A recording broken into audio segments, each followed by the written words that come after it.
اپنی پوری امت میں سب سے بلند ہوتا ہے۔ حسن و جمال و کمال میں کوئی نبی سے بلند نہیں جس امت کی طرف آیا ہے۔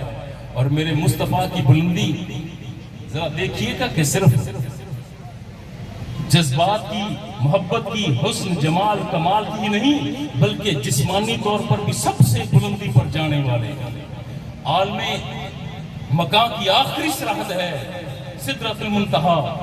مصطفیٰ جب وہاں پہنچے، جبریل سے فرمایا تھا، اے جبریل تو نے بڑی محنت کی، مسجد حرام سے چلا مسجد اقصیٰ تک، مسجد اقصیٰ سے چلا اب یہاں سدرۃ المنتہا تک، یہاں تک تم نے ساتھ دیا، تو چلو نا ذرا آگے بھی چلے۔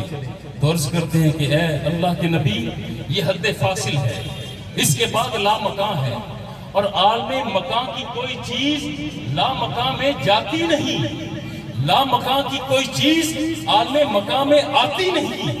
اے اللہ کے نبی، لا مکان میں تجلیات الہیہ کا اتنا بہاؤ ہے کہ اگر میں آگے بڑھا تو پھر تجلیات الہیہ کے پرتو سے میں جل کر خاکستر ہو جاؤں گا۔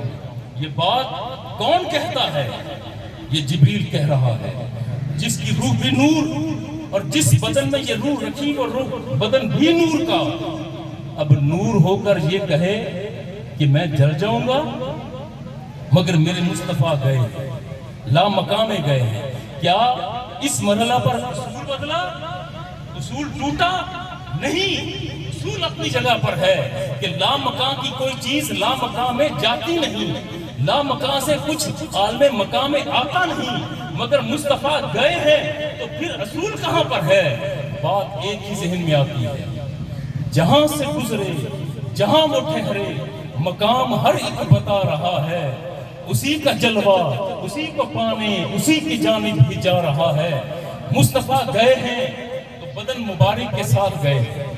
جبریل ہے نور کا، اور نور کہتا ہے کہ میں تو جل کر خاکستر ہو جاؤں گا، مگر میرے نبی کا بدن جلا نہیں، آپ کے بدن کو شائبہ تک نہیں ہوا۔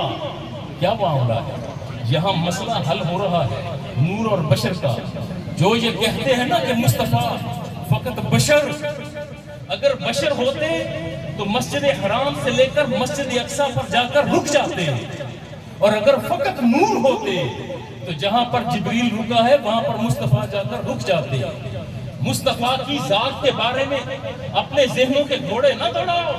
اتنا کیوں نہیں کہتے کہ ذات مصطفیٰ کی حقیقت خدا جانے یا خدا کا مصطفیٰ جانے؟ مصطفیٰ گئے ہیں، بدن مبارک کے ساتھ گئے، مگر بدن جلا نہیں۔ کیا بات سمجھ آتی ہے؟ بات ایک ہی سمجھ آتی ہے، کہنا پڑے گا، ماننا پڑے گا، تسلیم کرنا ہوگا کہ مصطفیٰ کا بدن مبارک کی لطافت جبریل کے نور سے بھی زیادہ لطیف ہے۔ جب بات یہ آتی ہے تو اگلے مرحلے پر داخل ہوتے ہیں کہ مصطفیٰ نے لباس بھی تو پہنا ہے نا، بدن پر لباس بھی ہے، سر پر دستار بھی ہے، خالص زمین کی چیز، خالص زمین کی چیز، پٹسن ہوئی تو زمین پر، اسے چنا گیا تو زمین پر، اس سے دھاگا تیار ہوا تو زمین پر، اس کا تانا بانا تیار کر کے لباس بنایا گیا تو زمین پر۔ اب اس کپڑے کو کٹائی کیا، سلائی کیا، خالص زمین کی چیز، اسے تو جلنا چاہیے تھا، یہ کیوں نہ جلا؟ کیونکہ اس نے میرے مصطفیٰ کے بدن کو چوم رکھا تھا۔